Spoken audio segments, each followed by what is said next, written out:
In this video, we're going to be factoring our greatest common factors, but we need to be able to find our greatest common factor. Well, first, what's a factor? Factors are any number, variable, or even an expression that can be multiplied together to give us our product in the end. And it might actually be easier to explain this using our example. So in this example, we need to determine the greatest common factor, otherwise known as the GCF, for the terms shown. So our terms are 10x, 15, and 5x squared. And we're going to find the factors of each term. So we're looking for numbers in our variable that multiply together to give us 10x. And let's just start with this number. What numbers can we multiply together to give us 10?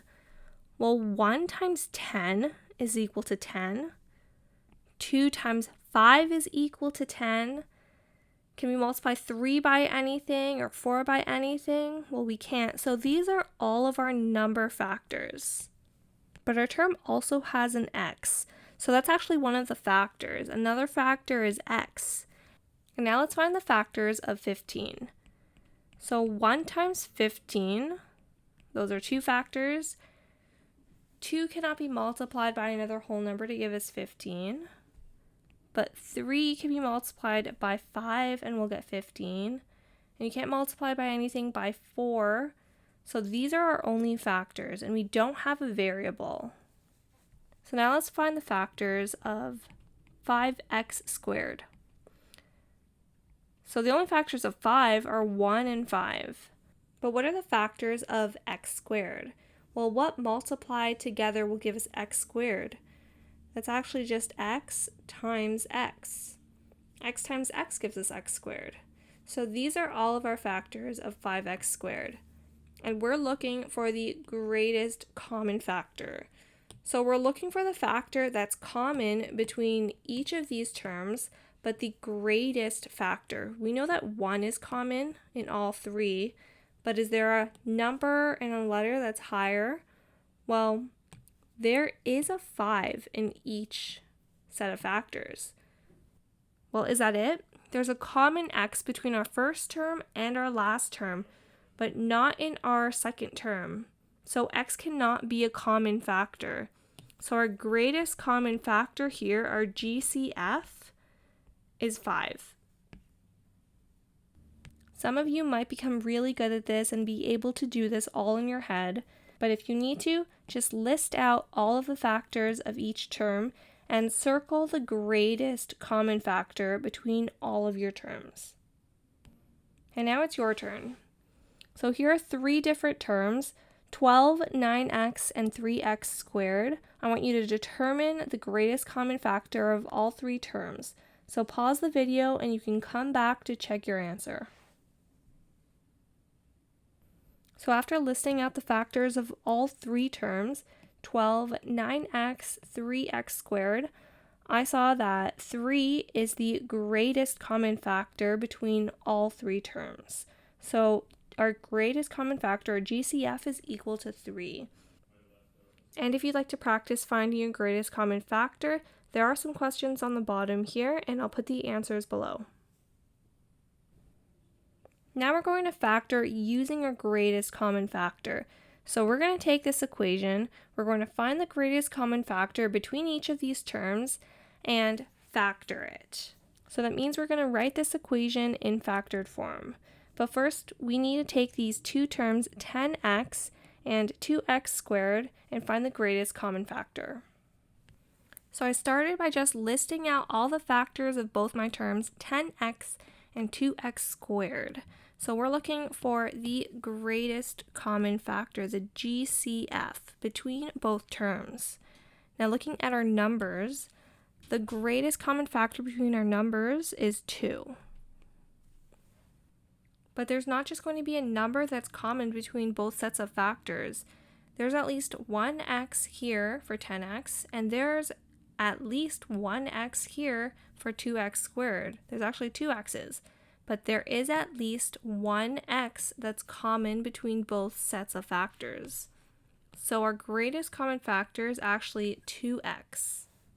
So we're going to use that greatest common factor to factor this equation.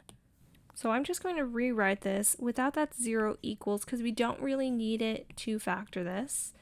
Now this is our expression 10x minus 2x squared, and we're going to use this greatest common factor of 2x. So what we need to do is we're going to divide each term by 2x by our greatest common factor.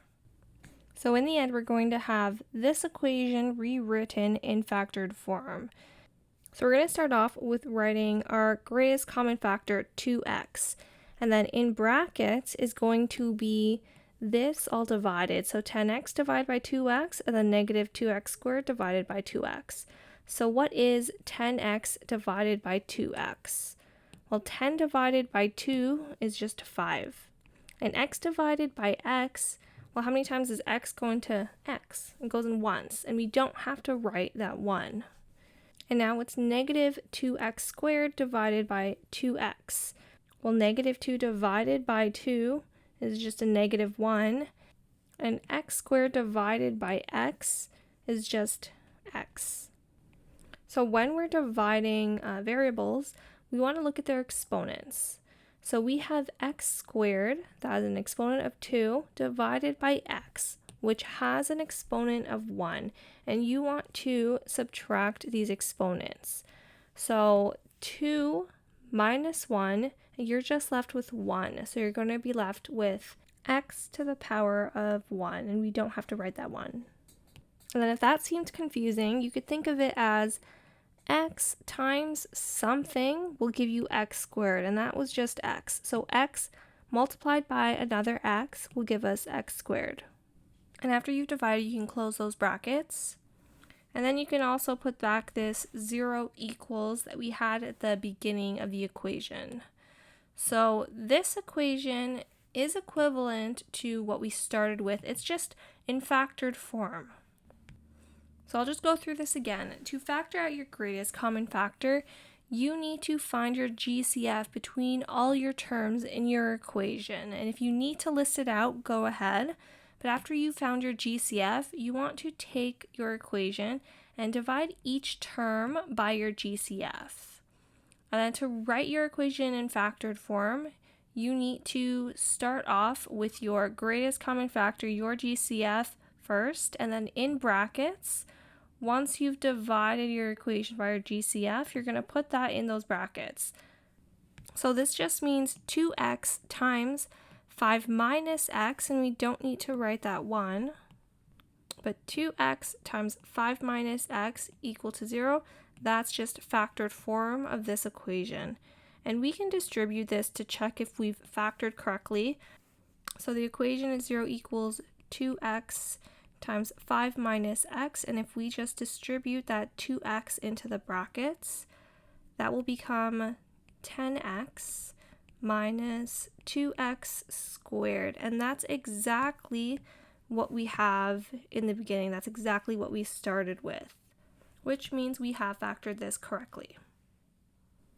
So now I want you to pause the video and factor this one on your own. So you're going to factor this equation and then come back when you're ready to check your answer. So here's my solution. Our equation is 0 equals 3x squared minus 9x, and between these two terms, 3x squared and 9x, our greatest common factor is 3x.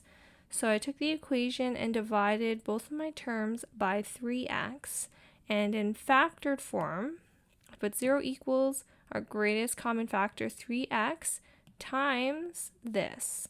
So 3x squared divided by 3x is just x, and negative 9x divided by 3x is just a negative 3.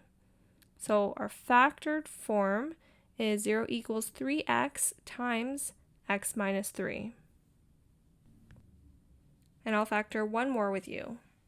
So we're going to factor 0 equals 2x plus 4x squared. And we need a greatest common factor. So our greatest common factor here, you can try to do this on your head, but our greatest common factor is 2x. And we're going to take our two terms, 2x and 4x squared, and divide each term by that GCF, 2x. And then our answer, factored form of this equation, is going to have that GCF in the front, 2x in the front, and in brackets, 2x divided by 2x is just 1. And then 4x squared divided by 2x, well, 4 divided by 2 is just a positive 2. X squared divided by x is just x. So our equation in factored form is 0 equals 2x times 1 plus 2x. So there are some more questions here that you can practice factoring using the greatest common factor, and then we have solutions on the bottom. And then on the next page, you will need to solve these equations. So they're all quadratic equations, but in order to solve these quadratic equations, you need to factor them first. So you're going to factor using the greatest common factor, and then you're going to solve the values for each variable. And then full solutions to this last page will be posted online.